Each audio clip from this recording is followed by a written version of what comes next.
Good morning students, प्यारे बच्चों। आज हम वर्कशीट 4 को करेंगे।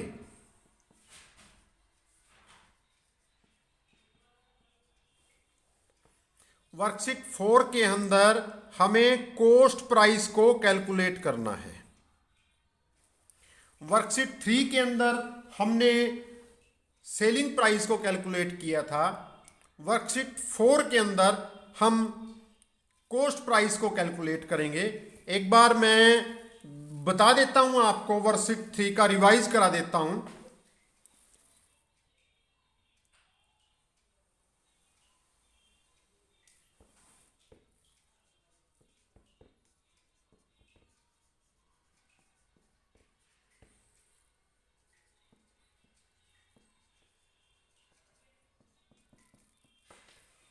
वर्कशीट 3 के अंदर हमने हमारे पास कॉस्ट प्राइस दिया हुआ था, प्रॉफिट और लॉस दिया हुआ था। ये दोनों चीजें हमारे पास मेंशन थी। हमें सेलिंग प्राइस को कैलकुलेट करना था। वर्कशीट 4 के अंदर हमारे पास हमें सेलिंग प्राइस मिलेगा, प्रॉफिट और लॉस मिलेगा, लेकिन हमें यहां पर कॉस्ट प्राइस को कैलकुलेट करना है। ये दोनों चीजें मिलेंगी आपको यहां पर वर्कशीट 4 के अंदर। हमें कॉस्ट प्राइस को कैलकुलेट करना है। तो यहां पर हमने क्या किया था, सेलिंग प्राइस को कैलकुलेट करते हुए हमें क्वेश्चन के अंदर प्रॉफिट है तो हमने प्रॉफिट को प्लस कर दिया था, तो हमने सेलिंग प्राइस को कैलकुलेट किया था। और यदि क्वेश्चन के अंदर लॉस है तो कॉस्ट प्राइस के अंदर हमने लॉस को माइनस कर दिया था, तो हमें सेलिंग प्राइस को कैलकुलेट किया था। अब वर्कशीट 4 के अंदर हमें क्या करना है, एक बार बता देता हूं मैं, क्योंकि हमें वर्कशीट 4 ही करनी है अच्छे से, तो मैं कंप्लीट बड़े अच्छे से आपको बता देता हूं। वर्कशीट 4 के अंदर हमें कॉस्ट प्राइस को कैलकुलेट करना है। कॉस्ट प्राइस का मीनिंग है एब्रीविएशन फॉर्म, ऐसे बोलते हैं, सीपी नहीं बोलते इसको, कॉस्ट प्राइस ही बोलते हैं, लेकिन लिखा शॉर्ट फॉर्म में जाता है। हमें कॉस्ट प्राइस को कैलकुलेट करना है।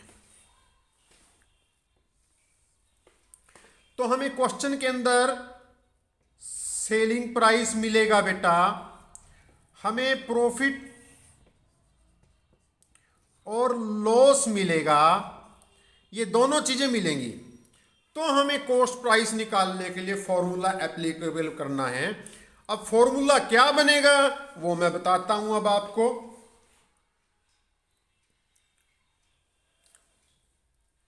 कॉस्ट प्राइस को कैलकुलेट करते हुए जो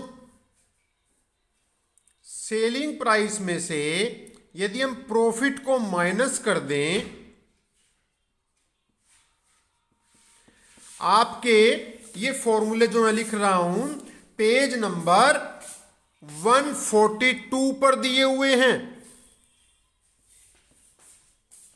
आपकी बुक के पेज नंबर 142 पर दिए हुए हैं, आप इसको देख सकते हो। और यदि क्वेश्चन के अंदर लॉस है तो हम सेलिंग प्राइस के अंदर उसको क्या कर देंगे बेटा, प्लस कर देंगे।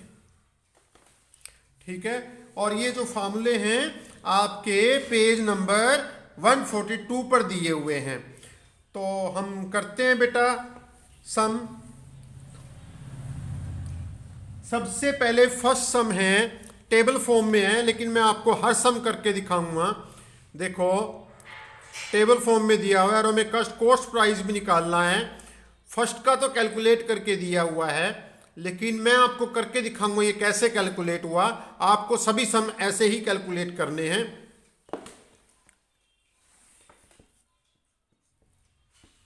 ए सम, हमें सेलिंग प्राइस मिला हुआ है बेटा यहां पर ₹40, और हमें लॉस मिला है हमें यहां पर ₹8। ये ध्यान रखना बेटा, जब हम सेलिंग प्राइस कैलकुलेट करते हैं तो लॉस को माइनस करते हैं, और जब हम कॉस्ट प्राइस माइनस करते हैं तो लॉस को प्लस करते हैं सेलिंग प्राइस के अंदर। तो कॉस्ट प्राइस का फार्मूला क्या बना, सेलिंग प्राइस प्लस लॉस। तो 40 rupees plus 8 rupees is equal to 48 rupees. ये ऐसे आया है, यही हमारा आंसर है। नेक्स्ट सम करके दिखाता हूं मैं आपको, बी सम करके दिखाता हूं। सेलिंग प्राइस हमारे यहां पर दिया हुआ है 95 रुपीज, और हमें यहां प्रॉफिट दिया हुआ है, प्रॉफिट दिया हुआ है 12 रुपीज। तो हमें कॉस्ट प्राइस को कैलकुलेट करना है। तो सेलिंग प्राइस में से जो मैंने फार्मूला बताया था उसमें से हम प्रॉफिट को माइनस कर देंगे, तो हमें वस्तु की खरीदने वाली कीमत हमें मिल जाएगी, परचेज कीमत मिल जाएगी। तो 95 रुपीज माइनस 12 रुपीज, तो आप साइड में प्लस करके देख सकते हो। माइनस 5 में से 2 को माइनस किया 3, 9 में से 1 को माइनस किया 8, 83 रुपीज। यही हमारा आंसर है 83 रुपीज का, बी पार्ट का।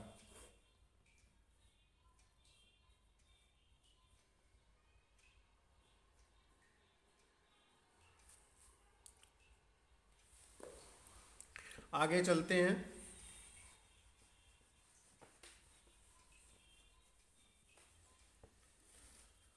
सी सम करते हैं हम। हमें सेलिंग प्राइस दिया हुआ है यहाँ पर ₹123, और सी सम के अंदर हमें दिया हुआ है प्रॉफिट, और प्रॉफिट मिला हुआ है हमारे पास 18। तो कॉस्ट प्राइस कैलकुलेट करते हुए फार्मूले के अनुसार हम प्रॉफिट को क्या कर देंगे बेटा, माइनस।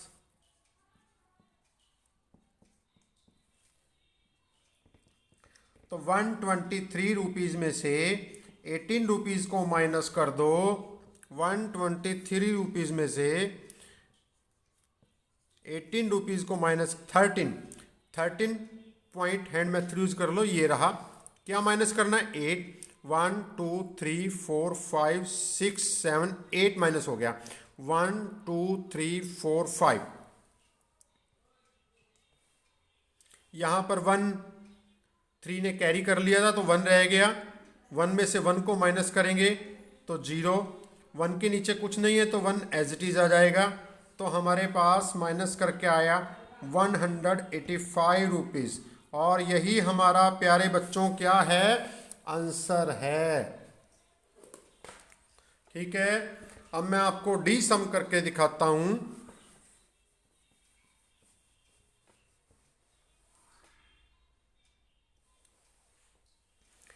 डी के अंदर हमें सेलिंग प्राइस दिया हुआ है ₹675, और हमें यहां लॉस दिया हुआ है। तो प्रॉफिट को तो हमने माइनस किया, तो लॉस को प्लस कर दो, बस इतना आसान सी बात है। ₹155। हमें क्या निकालना है, कॉस्ट प्राइस को निकालना है। 675 रुपीज में से 155 रुपीज को हम माइनस कर दें तो हमारे पास कॉस्ट प्राइस कैलकुलेट, मतलब खरीदी हुई कीमत कैलकुलेट हो जाएगी। प्यारे बच्चों, एक छोटी सी बात मैं आपको बताऊं, जब हम वस्तु को खरीदते हैं तो उसको तो कॉस्ट प्राइस बोल दिया। मान लो हमने 10 रुपए की पेंसिल खरीदी, 10 रुपए की 10 रुपीज क्या हुआ, कॉस्ट प्राइस हुआ। हमने 2 रुपीज प्रॉफिट पर अपने दोस्त को बेच दी, तो सेलिंग प्राइस क्या हुआ, 12 रुपीज। अब हमें क्या पास 12 रुपीज तो है हमारे पास, अब प्रॉफिट भी है, कॉस्ट प्राइस निकालना है, तो जो हमने 2 रुपीज सेलिंग प्राइस में प्लस किया था उसको माइनस कर दें। तो यही चीज हम यहां पर कर रहे हैं। ठीक है ना। यही चीज हम यहां पर कर रहे हैं, तो हम लॉस को क्या कर देंगे, अब प्लस कर देंगे।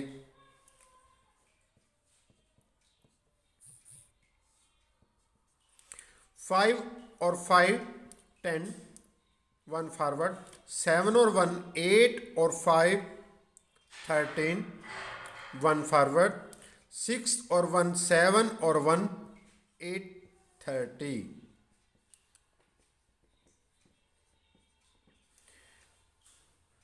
और यही हमारा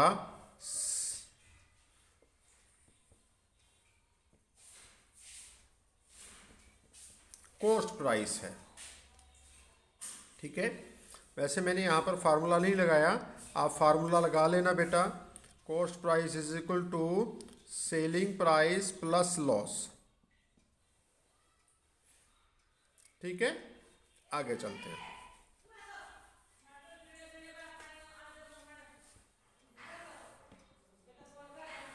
ई सम करके दिखाता हूं।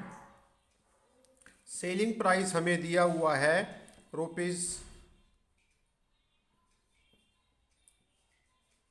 ₹5000 और यहां पर हमें दिया हुआ है प्रॉफिट। प्रॉफिट दिया हुआ है 840। तो हमें क्या निकालना है, कॉस्ट प्राइस को निकालना है। तो कॉस्ट प्राइस हमें निकालना है, तो सेलिंग प्राइस में से प्रॉफिट को हम क्या कर देंगे, माइनस कर देंगे। जैसे मैंने एग्जांपल दिया था 10 रुपीज़ पेंसिल का। ठीक है ना, तो हम सेलिंग प्राइस में से 2 रुपीज़ माइनस किया तो हम प्रॉफिट में पहुंच जाएंगे। यही चीज़ हमें यहाँ पर करनी है। ₹5000 में से हम 840 रुपीज़ को माइनस कर देते हैं। तो आप माइनस करके देख सकते हो, यहाँ पर 0 में से 0 को माइनस किया 0, 0 यहाँ 1 कैरी होके 10 हो जाएगा। 10 में से 4 को माइनस करेंगे 6, यहाँ पर कुछ नहीं है तो यहाँ पर 9 आ जाएगा। 9 में से 8 को माइनस किया 1, 5 से 1 इधर कैरी हो गया था, तो यहाँ पर कितना रहा 4, तो 4। तो यही हमारा आंसर है।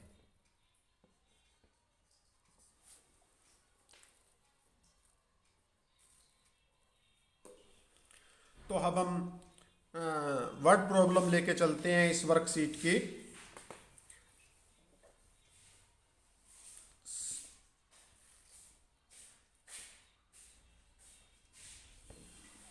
सेकंड सम है, देखो सलीम इज ए कारपेंटर, एक बढ़ई है, लकड़ी का काम करने वाला व्यक्ति है सलीम।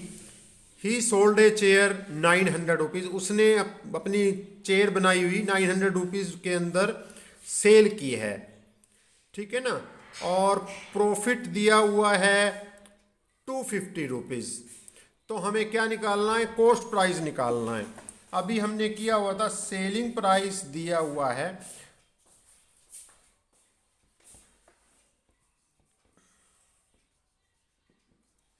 चेयर सेलिंग प्राइस दिया हुआ है बेटा ₹900, और उसने उसको कितने प्रॉफिट पर सेल किया था, ₹250। तो फार्मूला कॉस्ट प्राइस निकालने के लिए 142 पेज पर दिया हुआ आप देख सकते हो। सेलिंग प्राइस में से हम प्रॉफिट को माइनस कर देंगे तो हमारे पास कॉस्ट प्राइस कैलकुलेट हो जाएगा।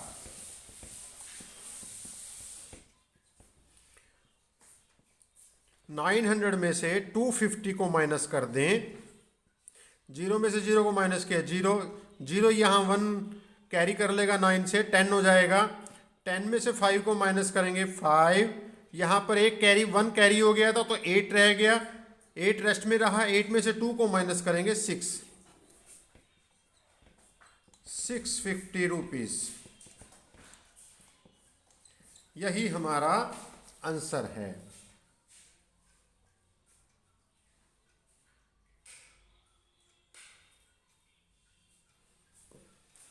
ठीक है बेटा, अब मैं आपको 6 इसका 2 का बी पार्ट करके दिखाता हूं।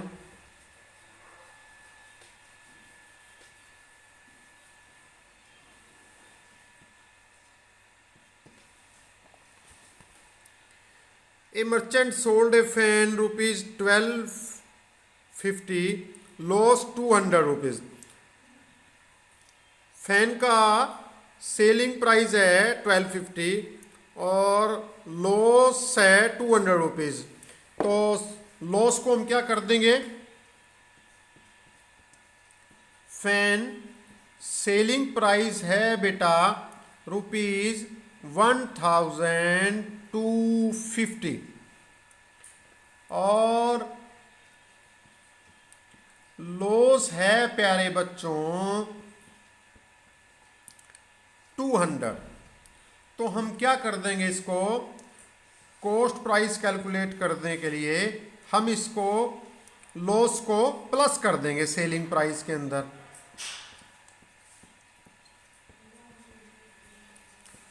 1250 प्लस 200, 1250 प्लस 200, 0 5 2 और 2 4 1। तो आंसर हमारे पास आया 1450। ठीक है प्यारे बच्चों, अब मैं सी सम करके दिखाता हूं। लास्ट सम, सी सम।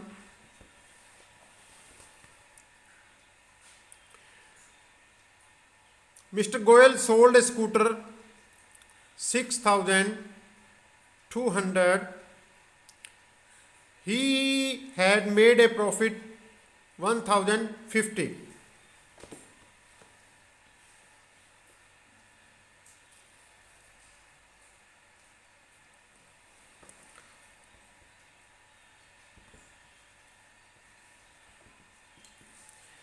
Scooter selling price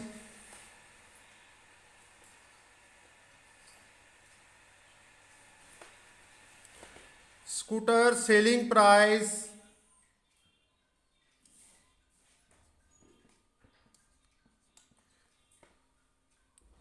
$6,200, profit ₹1050। तो जब हमें कॉस्ट प्राइस निकालना हो और हमें प्रॉफिट दिया हुआ हो तो हम प्रॉफिट को क्या कर देते हैं, माइनस। और फार्मूला दिया हुआ है आपका और मैंने भी बताया है 142 पेज पर 6200 माइनस 1050। तो कॉस्ट प्राइस कैलकुलेट करो, यहां पर आप माइनस करके देख सकते हो।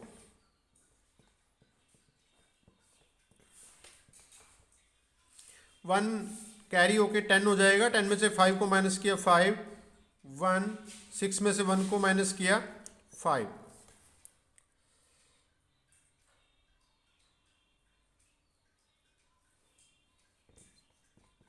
आंसर में क्या आया, 5150 रुपीज़। और यही हमारा आंसर है। ये वर्कशीट भी हमारी कंप्लीट हो जाती है। इसके बाद हमारी profit and loss worksheet complete हो जाती है प्यारे बच्चों। ठीक है, कोई प्रॉब्लम आती है आपको, आप मेरी वीडियो दोबारा देख लीजिए। और थैंक यू प्यारे बच्चों, आप लोगों का सभी का धन्यवाद। थैंक्स।